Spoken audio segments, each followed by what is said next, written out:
It's freaking cold out there this morning, but the good news is the baby diapers won't smell. If you're in the dumpster long enough, you see that immense amount of waste. It's changed my life in huge ways philosophically. I just don't like to buy stuff. I'm an RA, I have an A+ meal plan, and I sell dumpster dive. I've never been to a place where the dumpster food is so good, really. One person's trash is another person's treasure. Let's go diving! Just look at it all. What a beautiful junky mess of rotten, rusty, mangy, musty, crummy, beautiful trash. Oh, I love trash. Anything dirty or dingy or dusty. Anything ragged or rotten or rusty.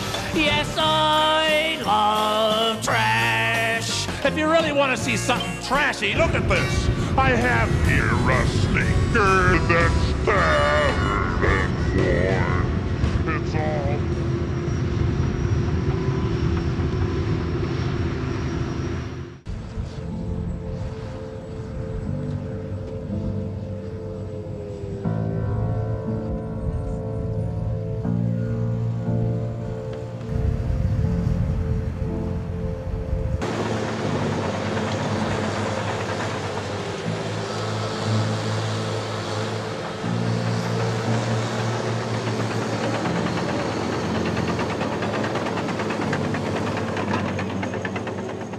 This is a sanitary landfill, so it's covered every day, and this, even though this is caveman technology, this is still the best we have.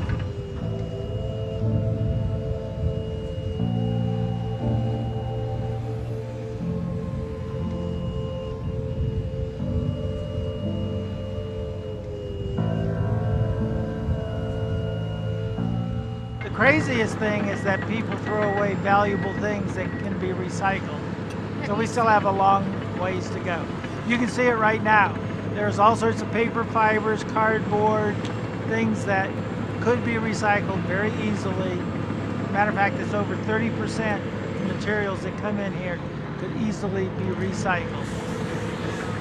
I think people ought to be careful, and people that throw away things ought to look at other methods to dispose of items.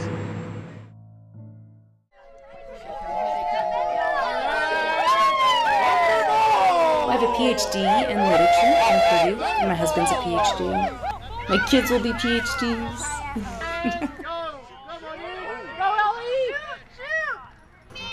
I teach a lot of PhD students. I teach at the college level. Sometimes I speak at Boulder or Wyoming. So I have sort of a circuit. You did. Bye. There's something about diving for me because I know it's not going to the dump. Like there's an added additional reason to do it. Part of that is grabbing something before it's wasted in some sense of the word. And that's fun. I think that's very fun.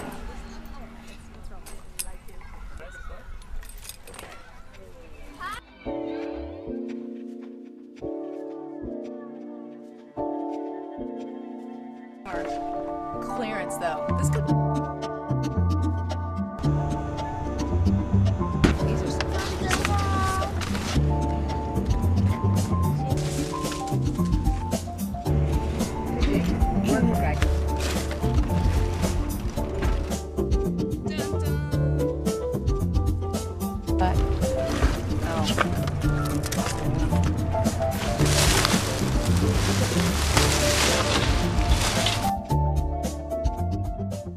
Thumbs up basically means there's good stuff in here. Thumbs down means there's nothing really good in here. Another trick how you can tell if there's anything in there is you can tap the side of the dumpster, and if it sounds hollow, you don't really go in there. If it sounds really light, you don't really go in there because it could be leaves or shredded paper. So that one looks new. Some of those might be beat up, but okay. That's the new tire. We found a piece of granite, lots of tables, lamps. We found lots of toys, lots of stuffed animals. just lots of stuff like that. I go a lot with my mom. Usually I'm not the one climbing and digging everything out. Usually I'm the lookout or the one that gets lifted over the side of the dumpster to check to see if there's actually stuff besides foods and diapers. If it came to a situation where after a warning somebody continued to go into the dumpster, we would consider it trespassing rather than stealing, because they're basically in a place where they're not supposed to be. It would be highly unlikely that anybody would be jailed for being in a dumpster because of the overcrowding of the jail.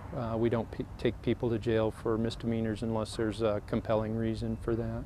Generally, we just try to, warn them. If they don't come back, then that's really what we're trying to get, is that people aren't putting themselves in that dangerous situation, not a situation where they can easily get hurt.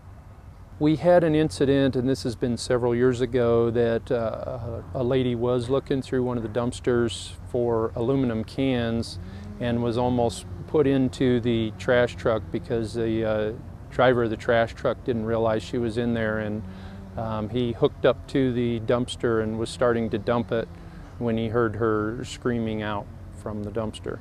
A lot of people that I've encountered over the years are just looking for things for personal use, which isn't necessarily a bad thing in and of itself, but again, it's a situation where do you draw the line? How do you let one person come in and take stuff and not another person? So I also like finding that stuff, for example, this shirt, these things like that. One of the big things was my dress-up chest.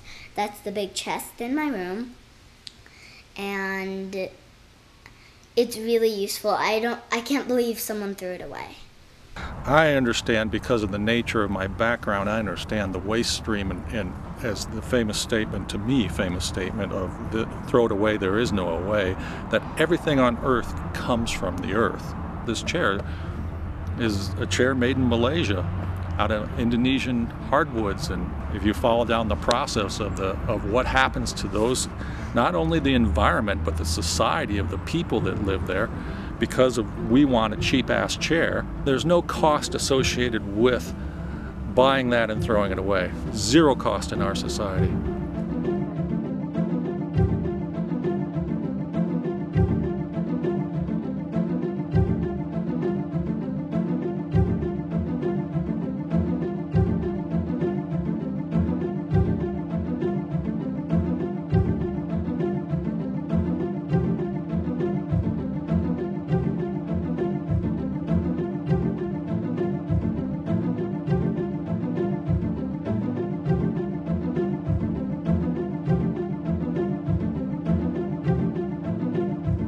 This is not, there's numerous reasons I do this. This is not the only reason. Number two, I have the scavenger gene.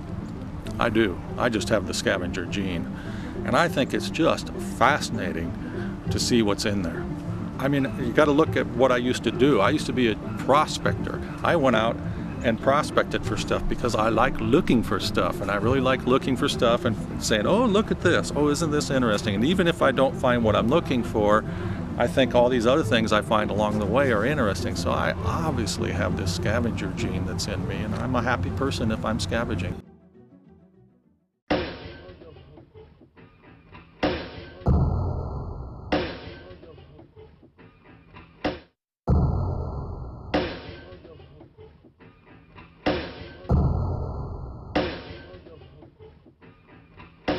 Jean-Francois Millet painted The Gleaners in 1857. The Gleaners is really a seminal painting from the movement called realism that is associated with mid-19th century France. The painting is really interesting because it puts the poor front and center and monumentalizes them in a really interesting way. Most of these paintings, the realist paintings, were seen in the one public venue for seeing paintings, which is called the Salon. And the Salon audience was primarily an educated bourgeois or upper class audience. And they were very frightened by these paintings because it was something that they wanted to ignore.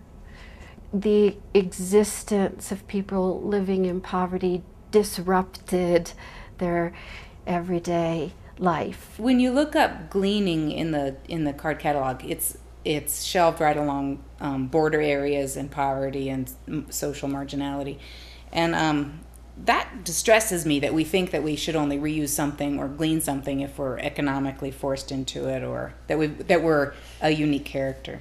I would like to see it brought more into the mainstream.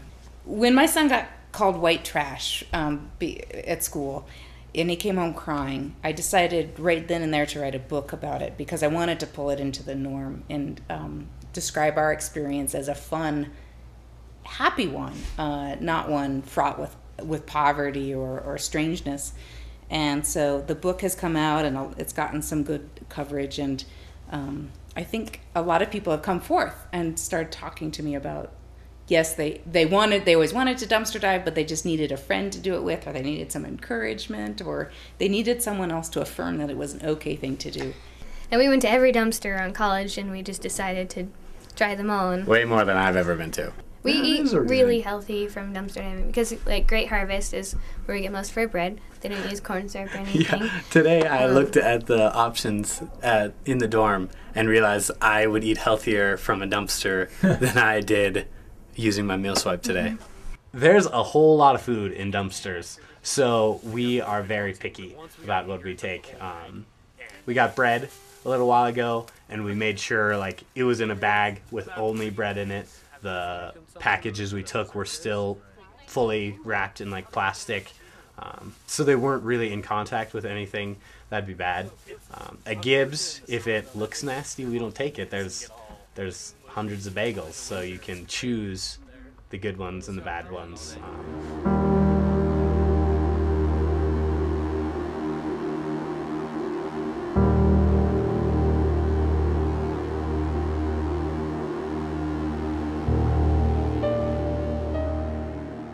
Diarrhea, throwing up, vomiting, fever. Well, I'd be worried about things like E. coli, Salmonella, Shigella would be the big three that I would worry about, or Campylobacter jejuni. Personally, I think I would avoid the dumpster diving, but if someone has made the decision that this is what they're going to do, they want to be cautious about assuming that the outsides of these foods are contaminated, and I would never eat any chicken, meat, fish that had sat in a dumpster because that allows time and temperature for the microbes to grow in the food, and they may or may not be able to kill that off with proper cooking. This is the bread from the supermarket. That's the one from the dumpster, and this is the one from the store. I just pushed on it, and then I got almost nothing. And the store one has 2 colonies, and the dumpster one has like 9, but a lot of them are really tiny. I'm shocked how little we got. Because, if I do any of your hands, if I do the floor, if I did this counter, it's covered in bacteria. I think if all they're putting in the dumpster is bags of bread, then it's probably pretty safe. But if they're putting in produce and chicken and beef and fish and all kinds of stuff, then the risk goes up. There's a risk in industrial food. I mean, you eat food that you buy off the shelf at a normal grocery store, and that's questionable. You don't know where that's been. You don't know how many hands have touched it. I mean, the E. coli outbreaks and the other food outbreaks that have happened, that food is every bit as dangerous or more dangerous than the food we send out our back door. Food waste is either the stuff that's good enough to still be eaten, is sent to Food Not Bombs. They pick it up for free. We give it to them for free. It's a nice symbiotic relationship. Same thing with John Anderson for all the compostable stuff. We just put it in a big bin that he provides us in the back. He comes weekly, he takes the bin, replaces it with a new empty one, takes it, feeds it to his worms, creates topsoil, sells it to gardeners, and makes a living off of other people's waste. 0% of our food waste goes to the landfill. It's all reused. It's all an input stream to something else, which is how food waste was always dealt with until the extreme industrialization of our current, whatever you call this, system, paradigm, culture. If we have waste, if we have a broken spoon or whatever, a wooden spoon that we're selling, we put it in the free bin in the back and it's gone. I mean, somebody takes it home and saws the broken piece off the end and uses a short spoon, and they get along just fine with it. We take 240 pounds of waste out of the waste stream every week and send it a different route. Office Max goes to the trouble of slashing all their stuff with a razor blade. So does REI. One of my mom's best office chairs was from a dumpster near Office Max, and they actually don't want dumpster divers, and you can tell because they slashed like a computer, and they also slashed the chair that she got. Thanks, Office Max, for slashing those 5 really great office chairs that could have gone to like the women's shelter or something, you know? I think they're like, they have to do it. It comes from corporate, and if they don't want to lose their job. You have to go through my corporate office.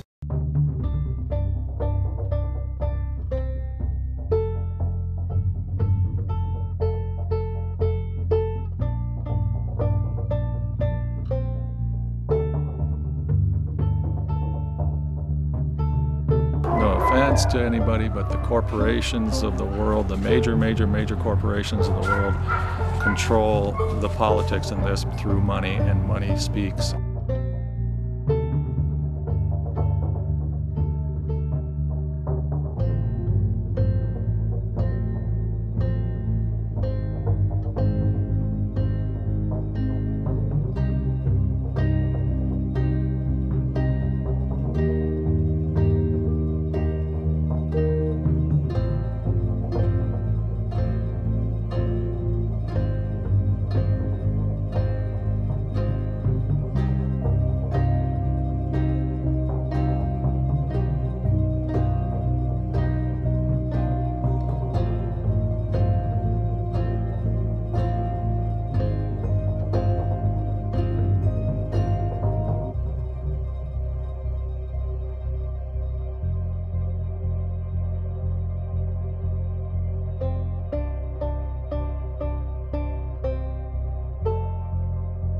It's changed my whole view of stuff, just stuff. There's too much of it, and it has too much of a toll on our environment and our culture. I just need to take action, and this is a way of taking action that fits within my life and lifestyle and my parameters and my personality. We're hoping that if we take it from a dumpster, we kind of reduce the impact we do from buying products and the impact we get from throwing stuff away.